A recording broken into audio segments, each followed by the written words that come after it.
Wrestling has more than one royal family.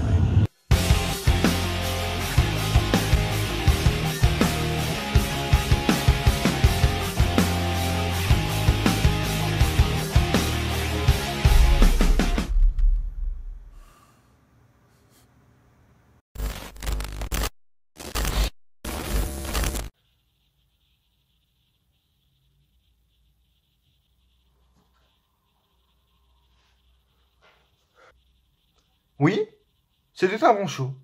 C'était un bon Royal Rumble. Hein, je ne comprends pas tous ceux qui critiquent ce show. Ben, je peux comprendre parce que le catch est subjectif, bien sûr. Mais à un moment donné, il faut quand même savoir reconnaître ce qui est bon. Et là, pour le coup, on peut pas dire le contraire. Le Royal Rumble 2019 était bon. Alors oui, il y a des trucs qui nous ont déçus. Bien sûr, on attendait plus de quelque chose, de quelques matchs. Il y a des matchs qui nous ont déçus, on attendait plus. Peut-être le Rumble, on attendait plus de surprises. Mais en même temps, est-ce que c'est notre faute, le Royal Rumble? Est-ce que c'est notre faute si on n'a pas été surpris par toutes les entrées, par Aleister Black, par plein de gens? Bah non, c'est pas notre faute, c'est la faute des rumeurs, ces machins. Donc, si on voudrait pas se faire spoil et si on voudrait être impressionné, faudrait pas tenir compte du tout de toutes les rumeurs qu'il y a, que ce soit sur Aleister Black, machin, qui peut gagner le Rumble, les codes de Paris, Kenny Omega. Oui, Kenny Omega, je ne dis pas mon dernier mot sur Kenny Omega. Oui, il n'était pas au Royal Rumble. Oui, une certaine Nia Jax a pris la place de Kenny Omega. Nia Jax, putain. Je sais pas si on va en parler, mais on va en parler plus tard de Nia Jax. Mais non, Kenny Omega n'était pas au Royal Rumble, mais je ne dis pas mon dernier mot par rapport à ça. Mais voilà, est-ce que c'était notre faute si on n'a pas été surpris par tous les entrants du Rumble féminin, du Rumble masculin? Non. C'est juste notre faute, enfin, on ne doit pas tenir compte des rumeurs qu'il y a, c'est le Royal Rumble. La WWE ne peut pas faire autrement. S'il y a des rumeurs sur Aleister Black et qu'Aleister Black est là, c'est pas leur faute non plus, ils l'ont prévu. Ils vont pas annuler les rumeurs c'est des rumeurs, tu vois, on peut pas faire autrement, donc bon. Les gens, calmez-vous, c'est moi qui dis ça les gars, c'est moi qui dis ça, mais sachez reconnaître un peu ce qui a été bon, et là, cette année, je suis désolé, mais le Royal Rumble a été bon. Et vous savez pourquoi le Royal Rumble a été bon? Parce que nous, en tant que fans de catch, on peut pas recommander tous les matchs, tout ce qui se passe dans le catch. On peut pas recommander tous les matchs à nos potes, tu vois. C'est par exemple, je sais pas, tu vas pas recommander un match de merde entre Ronda Rousey et Alexa Bliss à SummerSlam, tu vois. Tu vas pas recommander ça, c'est pas possible. Tu vas pas recommander le Shinsuke Nakamura Rusev du Rumble, on est d'accord. Mais, et encore, il était pas mal. Mais, pour vous dire, là, à chaque fois, faut qu'on choisisse, faut qu'on parle de bons matchs si on veut impressionner, si on veut prouver à nos potes que le catch c'est bien, et bah il faut choisir les bons matchs, il faut leur dire tiens regarde ce match parce qu'il est bien, etc. Et bah là les gars, j'ai dit à mon pote de regarder le Royal Rumble masculin, et de regarder Ronda Rousey Sasha Banks, et de regarder peut-être même tous les matchs du Rumble parce que le Royal Rumble était bien, et moi en tant que fan de catch, et ben je trouve que le Royal Rumble est un très bon exemple, représente très bien le catch, et c'est un très bon show par exemple qu'on peut proposer à nos potes pour regarder, pour dire regarde le catch si t'aimes bien ou si t'aimes pas. Et moi, je propose de regarder le Royal Rumble masculin à mon pote. Donc je pense que ça c'est l'exemple parfait et l'exemple implacable pour dire que le Royal Rumble, à mon humble avis encore une fois, était bon. Donc je suis désolé pour tous ceux qui disent qu'il était pas bon, mais les gars, il y a quand même eu des surprises. Putain, le Rumble, je veux dire, ça va quand même. C'était pas le Royal Rumble 2017, c'était pas... Quand même les gars, et ce Royal Rumble était bon. Oui, on savait le gagner en avance. Dès que Drew McIntyre a été éliminé, on savait que ça allait être Seth Rollins qui allait gagner, bien sûr. Mais quand même, les gars, il y a eu des trucs pas mal. Il y a eu des matchs. Ronda Rousey, Sasha Banks. Je crois que je n'ai jamais aussi bien noté un match de Sasha Banks. Voilà. Becky Asuka, on peut en parler, c'était quand même pas mal. Shane et Miz sont nouveaux champions par équipe. Je sais pas quoi en parler, de quoi en penser, mais c'est du catch. C'est ça le catch, j'ai envie de vous dire. Le Bryan Styles, bon, ça a un peu déçu. Et le Lesnar Balor, c'était le Lesnar Balor qu'on attendait. C'est-à-dire un squash, mais pas trop non plus. Donc bon, les gars, voilà, on va en parler maintenant, mais c'était un bon Royal Rumble. Dites-moi vous dans les commentaires si vous avez aimé le Royal Rumble, parce que je vois sur Twitter, et d'ailleurs sur Twitter je veux me faire détruire entre guillemets, parce que voilà, je cherche un peu la merde sur Twitter, sur tous les gens qui disent voilà, je suis plus le catch depuis août 2018, mais je sais pourtant que Rollins allait gagner 3 mois avant, alors que je suis plus le catch depuis 1 an, etc. J'ai un peu cherché la bête sur Twitter, je vais vous l'avouer. j'ai un peu répondu à des tweets, etc. J'avais envie de savoir pourquoi les gens n'avaient pas aimé. Donc là, sur Twitter, cette fois, j'y suis allé et j'ai répondu à plein de tweets qui disaient que le Rumble était pas bien, etc. Normalement, je fais pas ça. Mais là, j'avais envie parce que je veux comprendre pourquoi les gens n'ont pas aimé. Vraiment, et vous, dites-moi dans les commentaires maintenant, les gars, si vous avez pas aimé, parce que je pense que la plupart des gens qui vont regarder cette vidéo vont se dire, ouais, le Rumble, Darren, je suis désolé, mais il n'y avait pas assez de surprises. Les gars, c'est pas la faute de la VVE, c'est pas notre faute si on savait qu'Alistair Black allait être dans le Rumble. Si on savait que Seth Rollins était le favori pour le Rumble. C'était pareil l'année dernière pour Nakamura et Asuka et ça a tellement moins gueulé que cette année. Alors que cette année, là, il y avait beaucoup plus de hype, beaucoup plus d'attente et beaucoup plus de suspense. Ça pouvait être Rollins, ça pouvait être McIntyre, ça pouvait être Kenny Omega. Il y avait beaucoup plus de suspense, je suis désolé, même pour les femmes. Becky Lynch, Charlotte Flair, jusqu'à la fin, on savait pas, les gars. Jusqu'à la finale du Charlotte-Becky, même avec Nia Jax. Ils auraient pu faire gagner Nia Jax, c'est con. Sans déconner. Donc, voilà, dites-moi vous dans les commentaires maintenant ce que vous avez pensé du Rumble, si vous avez été surpris ou pas, si vous avez eu des surprises ou pas. Dites-moi tout dans les commentaires, ça m'intéresse vraiment pour le coup. Et même ça m'intéresse tout le temps, mais là vraiment plus que d'habitude parce qu'il y a vraiment, c'est assez hétérogène les avis sur ce show. Donc bon, on va commencer maintenant, moi je vous le dis, un show vraiment plutôt potable. Donc on va commencer maintenant tout de suite. On a eu un tag team dans le pré-show, je vais le mettre par là, comme d'habitude. Il y a eu un tag team dans le pré-show, bon, Bobby Roode et Chad Gable qui ont affronté Scott Dawson et Rezar des Authors of Pain. Quoi? Ok, je vous avoue, c'est l'incompréhension du show. Scott Dawson et Rezar en équipe. Ouais.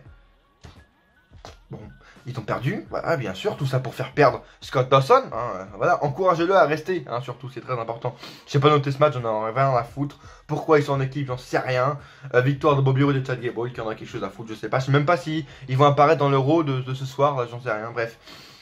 Oui, d'ailleurs, pour information, désolé, si elle sort un peu tard. Je sais pas si elle va sortir mardi, je sais pas si elle va sortir mercredi cette vidéo, mais en tout cas, désolé pour le retard, je pouvais pas faire autrement, je pouvais pas le filmer avant, tout simplement. C'est pour ça que je vais un peu pressé, que je vais essayer d'aller assez rapidement sur les matchs, parce que j'ai pas trop le temps, tout simplement. Rusev contre Nakamura, c'était un match potable, tu vois.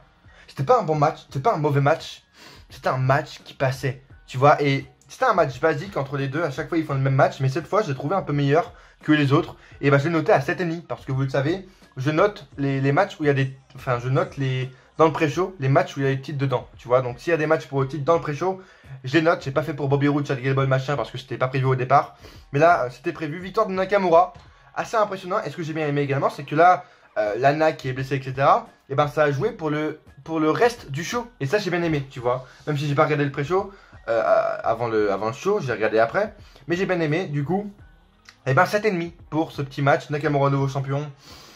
Est-ce qu'ils vont lancer Nakamura? Est-ce que c'est pour prouver et pour prouver à Nakamura qu'ils ont encore des choses à faire avec lui pour le convaincre de rester jusqu'à WrestleMania, je ne sais pas. Mais bref, match Cruiserweight, c'était le main event du pré-show. Buddy Murphy affrontait Hideo Itami, Kalisto et Akira Tozawa pour le titre Cruiserweight. Un bon match de 12 minutes comme on les aime. Là pour le coup, le match de Cruiserweight est très bon. Normalement, dans le pré-show, les matchs Cruiserweight sont un peu bouclés, finis à la piste. Là, c'était un très bon match Cruiserweight. Je vous conseille d'aller voir vraiment si vous regardez pas. Pourquoi vous regardez pas 205 Live? Vraiment, c'est aussi bon que NXT, aussi bon que NXT UK. Regardez 205 Live. Là, c'était vraiment, et je vous le conseille vraiment, même si c'était dans le pré-show, moi qui suis un pro de 205, je vous conseille vraiment ce match qui était excellent. Concrètement, j'ai mis 10 sur 10. Je pouvais pas faire autrement, c'est le Cruiserweight, c'est mes chouchous. J'ai mis 10 sur 10, victoire de Buddy Murphy qui conserve. Tombé sur Hideo Itami, j'ai pas trop compris, un heel qui fait un tombé sur un heel. Tu pouvais faire un tombé sur Akira Tozawa, enfin, personne n'en a rien à foutre. Mais bon, un très bon match, de très beau saut, une storytelling, un très beau, un très bon selling de la part des 4.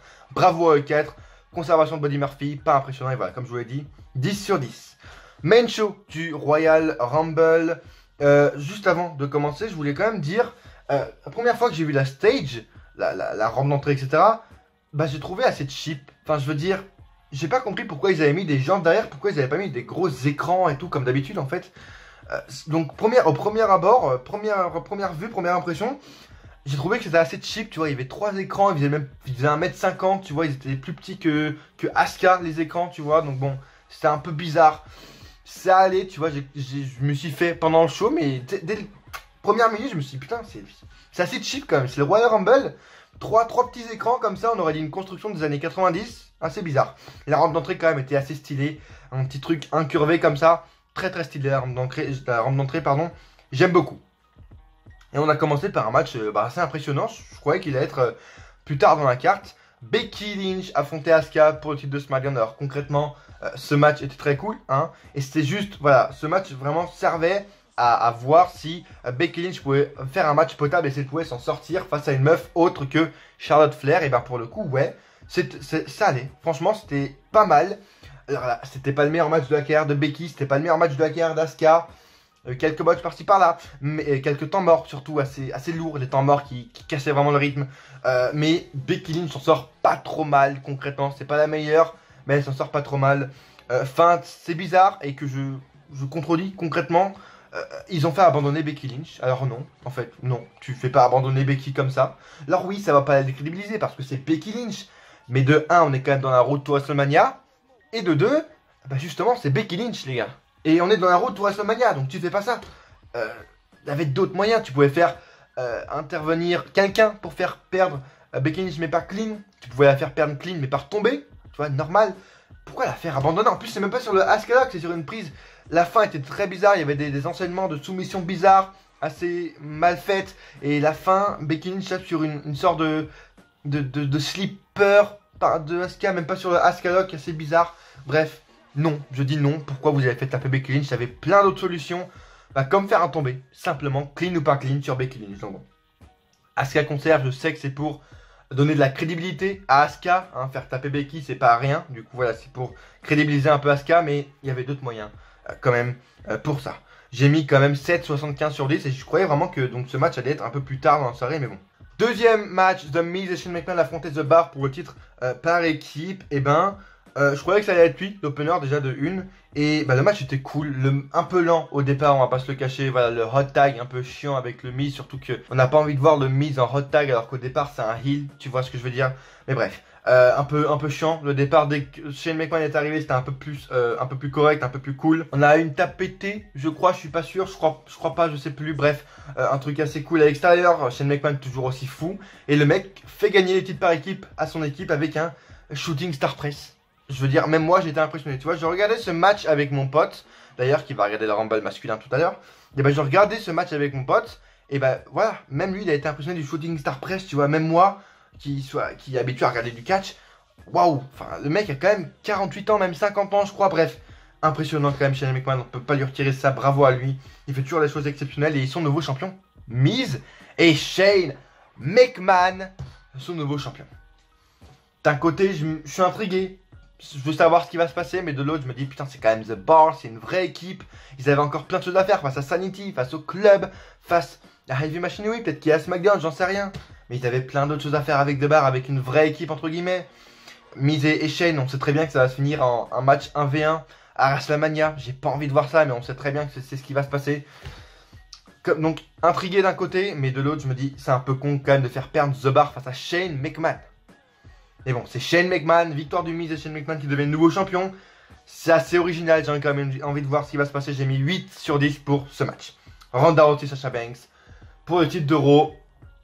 Waouh, waouh, c'est vraiment waouh. Et j'ai kiffé du début à la fin. Les matchs de Ronda sont toujours excellents et ce match-là le prouve encore. Peu importe l'adversaire qu'elle a, elle fait toujours des matchs incroyables. Sasha Banks qui nous prouve encore ce soir qu'elle en a encore, tu vois, qu'elle a quelque chose dans le camp de froc et qu'elle est encore capable de sortir des bons trucs. Tu vois, elle avait le feu ce soir, Sasha Banks, concrètement. Et puis voilà, un match hyper dynamique, tant dynamique que technique, concrètement, des très belles soumissions de la part des deux lutteuses. Hyper bien, enfin Ronda aussi a été dominée autant que Sasha Banks, très bien construit, très bien construit ce match. Il a duré quoi, 12, 13, je sais plus combien de minutes, un truc comme ça, peut-être 15 minutes. Mais très bon. À la fin, Ronda Rousey gagne, mais pas par soumission. Et elle fait le tomber sur Sasha Banks. Donc elle ne fait pas abandonner Sasha Banks. Très bien.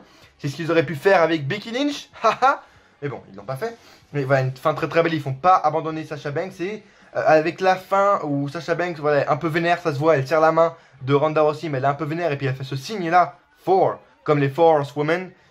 Je pense à un petit heel turn de Sasha Banks qui va arriver. J'espère enfin une Sasha Banks heel. Parce que là, dans ce match, elle avait quand même un peu des tendances de heel. Donc j'espère un peu que voilà, cette fin de match va nous amener à un heel turn de Sasha Banks. Mais voilà, Sasha Banks qui nous reprouve et qui me reprouve à moi qu'elle est capable de faire de belles choses sans botcher. Incroyable match. Concrètement, c'est le match féminin de l'année. Dès le début de l'année, c'est sûrement l'un des meilleurs matchs qu'on aura de l'année. Sasha Banks à la fin en plus qui utilise, parce qu'elle a été blessée au bras, elle s'est pris le armbar de Ronda Rousey à l'extérieur du ring. Du coup elle vend très bien et elle pour son back statement, pour sa soumission, elle peut pas utiliser son bras. Du coup elle utilise sa tenue pour faire abandonner Ronda Rousey, etc. Assez, tu vois, la meuf était quand même sadique et c'est ça que j'aimais bien. Ronda Rousey conserve son titre quand même après un match exceptionnel. J'ai mis 10 sur 10 comme pour le match Jake Cruiserweight. Bravo. Et voilà, c'est quand même musique de Hall of Fame s'il vous plaît, parce que ça le mérite. Je crois que c'est la première fois que je mets une aussi bonne note à un match de Sasha Banks. Je crois que j'ai jamais mis de 10 à Sasha Banks, même pour le Hell in a Cell qu'elle avait fait avec Charlotte Flair. Je crois pas que j'avais mis 10, donc vraiment bravo à elle. Elles ont fait clairement le match féminin de l'année et même l'un des matchs de l'année pour moi à la WWE qui va être dur à égaler, hein, je pense. Bref, bravo à elle. Juste avant de continuer cette vidéo, oui, j'ai changé de pull, on a changé de jour, bref, essayez pas de comprendre. Juste avant de changer cette vidéo, de continuer pardon ma vidéo, laissez un pouce bleu et partagez la vidéo un maximum parce que je sais que voilà, elle va faire moins de vues que d'habitude parce que je le sors le mercredi, c'est quand même le review de pay-per-view. Voilà, elle sort le mercredi. Ceux qui la voient, merci et partagez un maximum la vidéo sur les groupes de catch, sur vos réseaux sociaux, etc. Vos potes fans de catch pour me soutenir. Abonnez-vous si c'est pas déjà fait, laissez un like parce que voilà, elle sera quand même moins vue que d'habitude, que les autres vidéos, donc vraiment laissez un like si c'est pas déjà fait. Et je voulais aussi vous prévenir que si vous ne l'avez pas vu sur mon Twitter, allez me suivre sur mon Twitter et sur mon Facebook maintenant parce que c'est là où sont postées les infos sur les vidéos qui vont arriver. Mes avis sur Raw, sur SmackDown, sur NXT quand je fais pas de vidéo, c'est sur Twitter que ça se passe. Donc allez me suivre sur Twitter et sur Facebook. Et sur Twitter, j'ai dit que la prochaine vidéo sera spéciale et sera le dimanche 3 février. C'est une vidéo assez spéciale que je vais sortir, donc n'hésitez pas à être là et à donc vous abonner pour rater aucune vidéo, c'est hyper important. Bref. Royal Rumble féminin, et ben voilà, c'était un... Franchement, est-ce qu'ils auraient pu faire mieux? Oui, clairement oui, il y a eu quelques temps morts. Début du show sans aucune réaction de la part du public, tu vois, juste pour les entrées, et puis après, temps mort sur le ring, il se passe absolument rien. Quelques trucs sympas de la part de Lacey Evans, ça commence à repartir, ça commence un peu à être un peu plus cool quand Charlotte Flair arrive, on peut dire ce qu'on veut, mais Charlotte Flair met de la hype, on peut pas dire le contraire. Et voilà, c'était un Rumble cool, il y avait des grosses superstars qui sont arrivées, qui ont fait du one shot, mais qui c'était sympa, c'est ça le Royal Rumble. Il y a eu des call-ups de NXT, il y a eu quoi? Il y a eu Kairi Sane, Lacey Evans, très bien qu'elle soit arrivée en première, comme ça voilà, elle a eu un petit speech, les gens ont le temps de la connaître, etc. C'est très bien. On a eu Maria, c'est ma meuf, Maria, tu vois, elle était là, j'étais hyper content. On a eu Kairi Sane, Io Shirai, Katarenza, je sais pas son nom, Kati Katarenza, un truc comme ça, une ancienne meuf de Ninja Warrior qui a fait un très bon travail, qui nous a fait un peu du Kofi Kingston, tu vois, en mode acrobatie. Voilà, maintenant ils peuvent la lancer tranquille à NXT ou à NXT UK parce que maintenant les gens la connaissent, donc c'est parfait. Un truc sympa aussi également avec Naomi et Mandy Rose qui sont arrivés, qui sont éliminés. La rivalité continue, assez sympathique entre les deux. Naomi qui nous a fait du Kofi Kingston. Voilà, je vous l'ai dit, Naomi c'est la nouvelle Kofi Kingston du Royal Rumble féminin. J'ai beaucoup aimé la confrontation Lacey Evans contre Charlotte Flair. Elle a duré quelques secondes, quelques minutes même. Mais voilà, ça présage une rivalité entre les deux dans quelques mois, dans quelques années, qui peut être très très cool.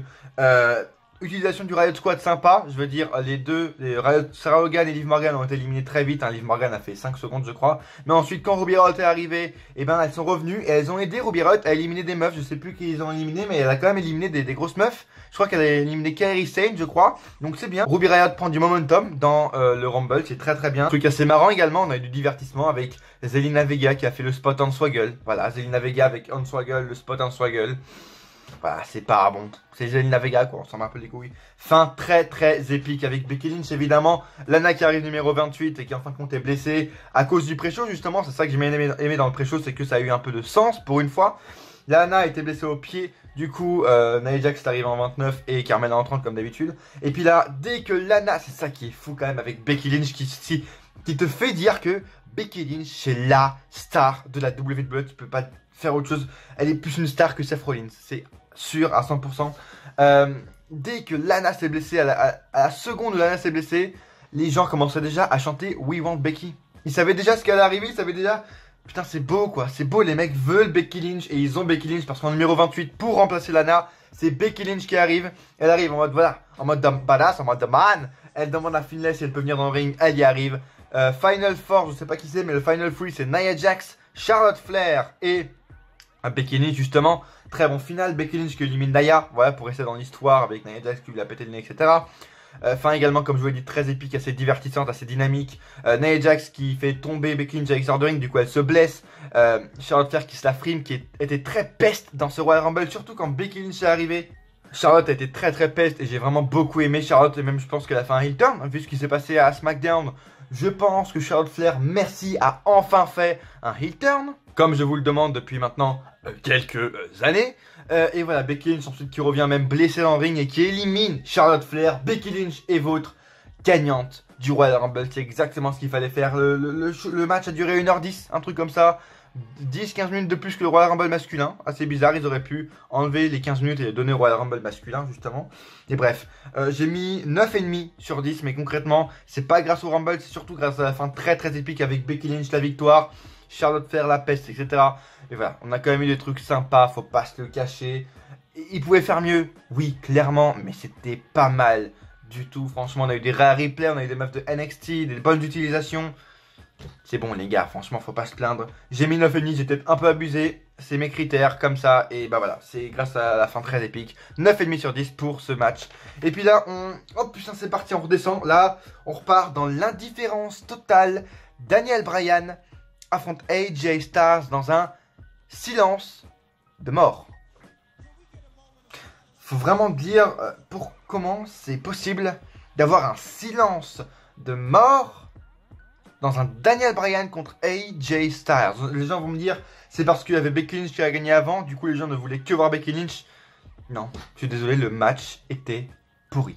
C'est pas à cause de Becky Lynch, c'est pas à cause du placement du match, je trouve, c'est vraiment, le match était nul quoi. Enfin, oui déjà il n'y a pas eu de grosse pop, dès le début, dès l'entrée d'AJ et de Bryan, mais même s'il y avait une grosse hype autour, le match était lent, il était pas dynamique, les mecs, voilà, ils étaient lents, mais je sais pas comment tu peux faire un match aussi lent, je sais pas comment tu peux autant tuer la foule avec un Daniel Bryan contre AJ Styles, c'est un truc de fou. Le match était sans botch, sans rien, il était propre, mais c'était lent, c'était nul, c'est pas ce qu'on voulait voir, il y avait aucun momentum de la part des deux, c'était dégueulasse, carrément dégueulasse, même Christophe a juste la relevé dans le show, c'est pour dire.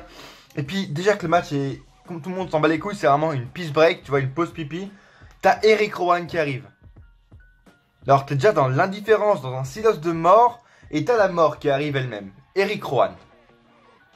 Voilà. Alors si c'est pour former un nouveau clan à la Straight Edge Society, je suis complètement d'accord, tu vois. Daniel Bryan, le nouveau CM Punk. Eric Rowan, le nouveau Serena Deeb, la nouvelle Straight Edge Society. Pourquoi pas? Je suis hyper d'accord, mais pour débuter un clan pro, au moins quelqu'un de charismatique, d'un minimum charismatique. Ils l'ont pris parce que Eric Rowan a une grosse barbe, simplement. Je pense pas qu'il soit très vegan, tu vois. J'ai pas encore vu SmackDown, j'ai pas encore vu ce qu'ils ont fait avec Rowan. Mais prenez au moins quelqu'un de charismatique si vous voulez former un nouveau clan, quoi. Donc déjà que le match était dans un silence de mort, là t'as la mort qui arrive dans l'indifférence, mais totale. Les mecs ont même pas popé une seule fois, alors que c'est quand même le retour d'un mec, tu vois, le retour d'une superstar.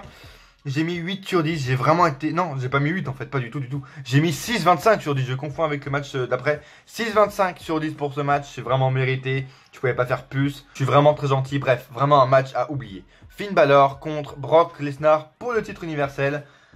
Bah c'est ce que j'attendais, un genre de squash match, si je puis dire. Enfin c'est pas trop un squash match parce que voilà, 9 minutes de combat. Finn Balor a bien dominé quand même, il a commencé très fort, il a réussi à dominer pendant presque tout le match.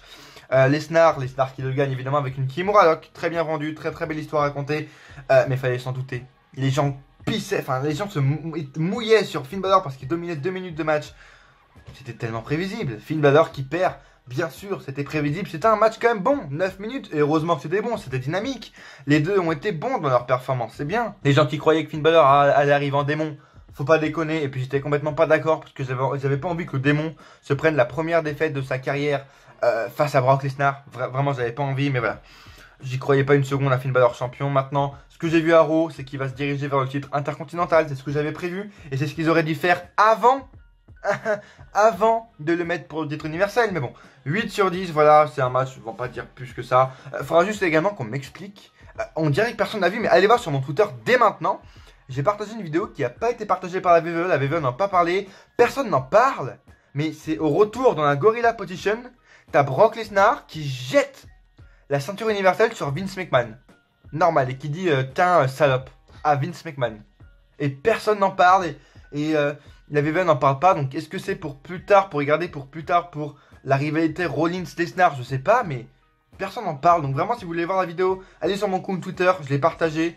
Ça m'a l'air bizarre, vraiment, c'est Lesnar qui jette le titre comme ça, Universal sur Vince, et qui lui dit tiens, bitch.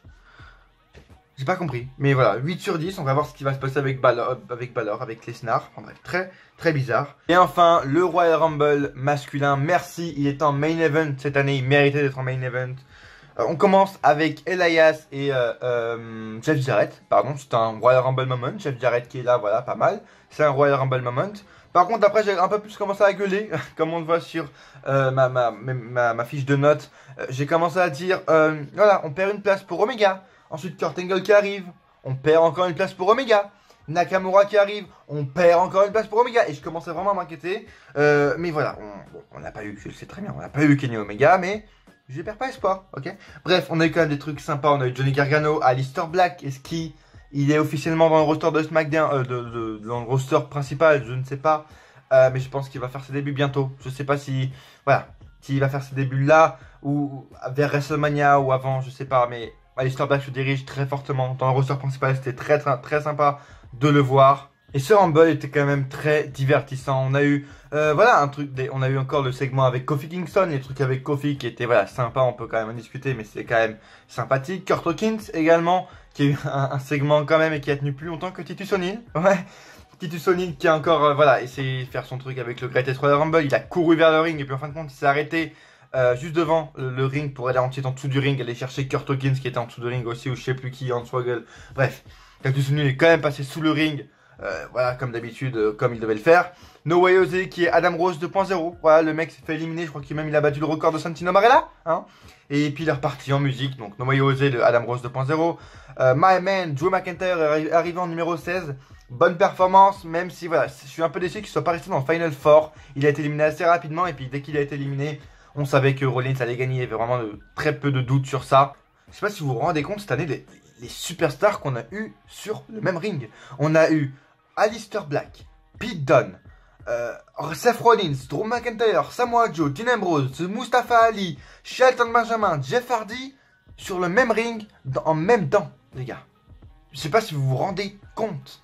Vraiment, c'est énorme quand même. Les confrontations qu'on a eues, on a eu l'ancien avec Jeff Hardy, Rey Mysterio, etc.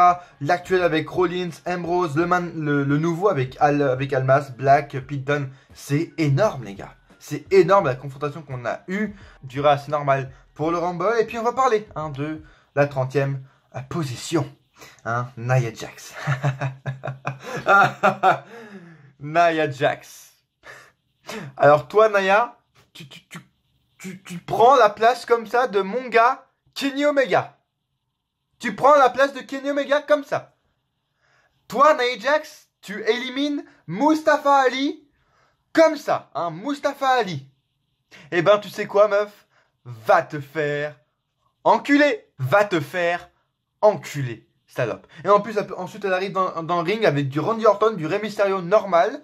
Et elle fait, qu'est-ce qu'il y a maintenant? Je suis une meuf. Qu'est-ce qu'il y a? Bah tu vas te prendre un RKO, salope, c'est ça ce qu'il y a. Tu vas te prendre un 619 et un RKO, salope, va. Putain, mais ça, ok, c'est cool, tu vois, une femme, etc. Mais Nia Jax, la meuf, voilà, elle blesse des gens après, et elle a ça. Voilà, ta punition pour avoir blessé des gens et pour pas savoir catcher, c'est dans le Royal Rumble masculin et d'éliminer Mustafa Ali et de prendre la place de Kenny Omega. Alors, objectivement, c'est très sympa, c'est très divertissant. Bravo à la WWE parce qu'ils ont quand même réussi à nous faire oublier Kenny Omega, à nous faire oublier le numéro 30, entre guillemets, avec ce truc de Nia Jax. Mais subjectivement, je suis désolé, va te faire enculer, Nia Jax. Et pas cordialement, va te faire enculer, point. C'est tout. Salope. Bon, Seth Rollins gagne le Rumble, il fallait s'en douter. Voilà, mais le Rumble était très sympathique. J'ai mis combien? J'ai mis 9,75 sur 10 pour ce Royal Rumble qui était très potable avec beaucoup de retours, avec voilà, quelques trucs sympathiques. Et la grande surprise, Nia Jax annoncé par la WWE. Dites-moi dans les commentaires si vous avez aimé Nia Jax dans le Rumble masculin. Voilà, merci d'avoir suivi cette vidéo. La note du pay-per-view, la note du premier pay-per-view de 2019 est de 8,6 sur 10, qui le place très haut déjà dans la carte. Il va être très dur à rattraper ce Royal Rumble. 8,6 sur 10, c'est énorme. Donc bon, n'hésitez pas à me dire vous dans les commentaires si vous avez aimé le Rumble, si vous avez aimé le Royal Rumble match, le Royal Rumble show, le Royal Rumble féminin, Ronda Rousey, Sasha Banks, tout. Dites-moi tout dans les commentaires les amis, laissez un pouce bleu si vous avez aimé ce que vous voyez, c'est hyper important. Abonnez-vous si ce n'est pas déjà fait parce que je vous l'ai dit encore une fois pour ne rien rater. Et parce que dimanche 3 février, il y a une vidéo spéciale qui arrive sur la chaîne. Donc n'hésitez pas à être là dimanche 3 février. Partagez la vidéo un maximum sur les réseaux sociaux et allez me suivre sur les réseaux sociaux. Twitter, Facebook, Snapchat, tout est dans la description les amis. Restez connectés sur la chaîne Darren Anis Catch. Et à coup sûr, on se retrouve dans une prochaine vidéo. Ou pas.